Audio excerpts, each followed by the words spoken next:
Good afternoon, ladies and gentlemen. Nez Porter back at you again. Today, I am installing fire stops. Now, for those of you who don't know what fire stops are, it's like a mini fire extinguisher that you hang over your range hood. Turn this light on so you guys can see what I'm talking about.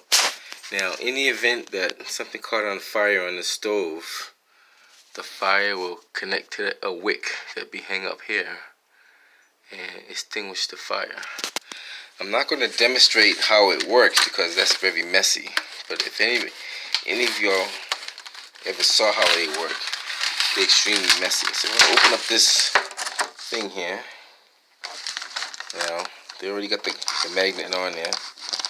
And now where they tell you to hook these at is right over the center of the two burners, like basically center two burners above. So kind of pick the center of the burners and straight up. A lot of people put them in the back where they shouldn't be. They should be over the center of the burner. It don't matter where the range hood falls at. It has to be. So just say right here, it goes straight up. If it goes straight up, then if it drops right there, then that's your center. Like that's where the manufacturers say to put them.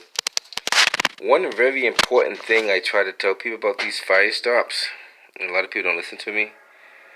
These fire stops are only good for electric stoves. If you have a gas stove, they don't recommend you use them. There's a couple of reasons why. I'll give you an example. If you leave a pot on the stove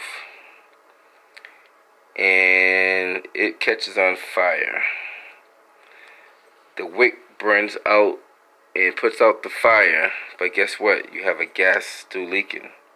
So now you have open gas, which will leak for who knows how long, which will cause even a greater problem. So they rather you not do that, because if this thing caught on fire, potentially your smoke detector will go off, or your rate of rise detector will go off, or heat detector will go off, notifying the fire department of a situation.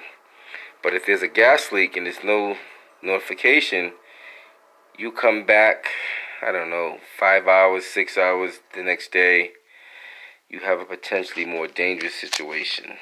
So these fire stops are pretty good. They held up by a little magnet.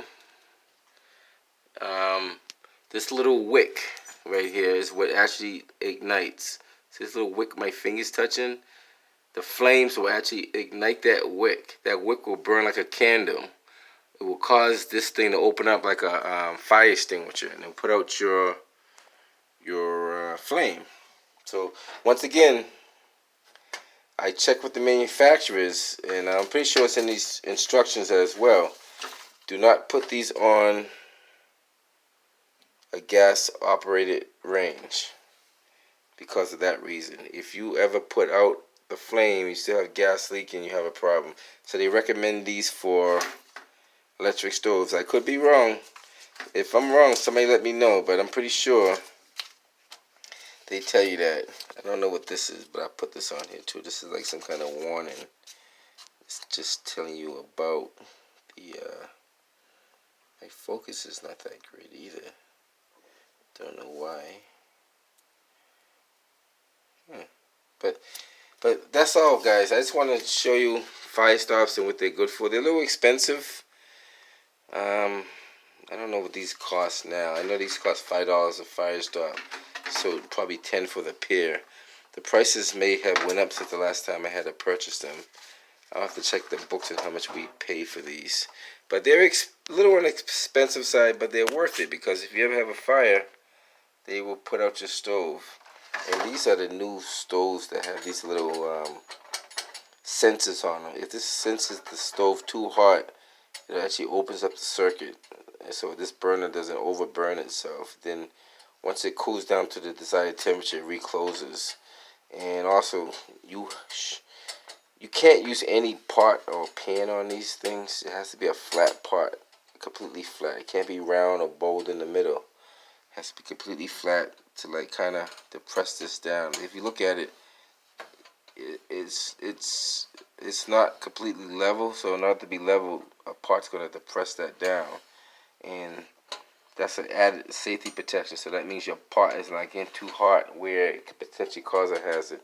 So all these little things they put on the market just to help people not do what they have been doing, like leave pots on the stove for like hours and hours at a time, and who knows what happens after that. A lot of y'all don't notice, but stuff can ignite.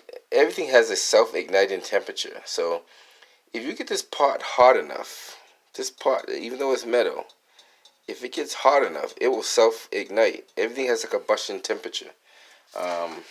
Pots and pans have a higher temperature than plastic and wood, obviously, but everything has a combustion temperature. So keep that in mind. Don't overheat anything. While I get this video running, very important, guys. Stoves, anti-tip brackets with kids, very important. Every stove now comes with an anti-tip bracket. What an anti-tip bracket is, when your stove is like this with the door open, if a kid pushes on this door, it should not tip the stove over. For example, if there's a hot pot of water at the tip of the stove, just right there, and you got the door open and the kid pushes down on here, on this little thing, this is like a fulcrum, pushes down on this, if there's no anti-tip bracket, this hot pot of water goes on top of the kid. So if you have kids, if you don't have kids, anti-tip bracket should be installed and installed properly. The way of telling it works properly by pushing on the door or pulling on the top. If you pull on the top and this thing doesn't come forward like that, okay, it's locked in the anti-tip bracket. Make sure it's pushed all the way in, as far as it can go to the anti-tip bracket. When you pull on the top, it doesn't go forward, okay, it's locked in. I cannot express that enough. Every house now, we're in 2020, should have an anti-tip bracket on their stove. Those brackets, I believe, cost like $5 a piece. You might get them cheaper than that, but I believe Home Depot has them. Get them online, Amazon, any appliance place has them. Anti-tip brackets are very, very important. Section 8 inspectors, the majority of them will check to see if you have one, if they know their job correctly. They will check for the anti-tip bracket. That's all I have to say about that. Other than we just did this little backsplash in this kitchen, so the focus was fixing this wall here. We sanded this wall down. We put this stainless steel plate here. We put this stainless steel plate here. We installed the range hood on top. Came out pretty good. Everything's stainless steel. While we're talking about stainless steel, if you want to keep your stainless steel clean, they make a metal polish that you could just rub on here. A little dab, rub it in nice and gently.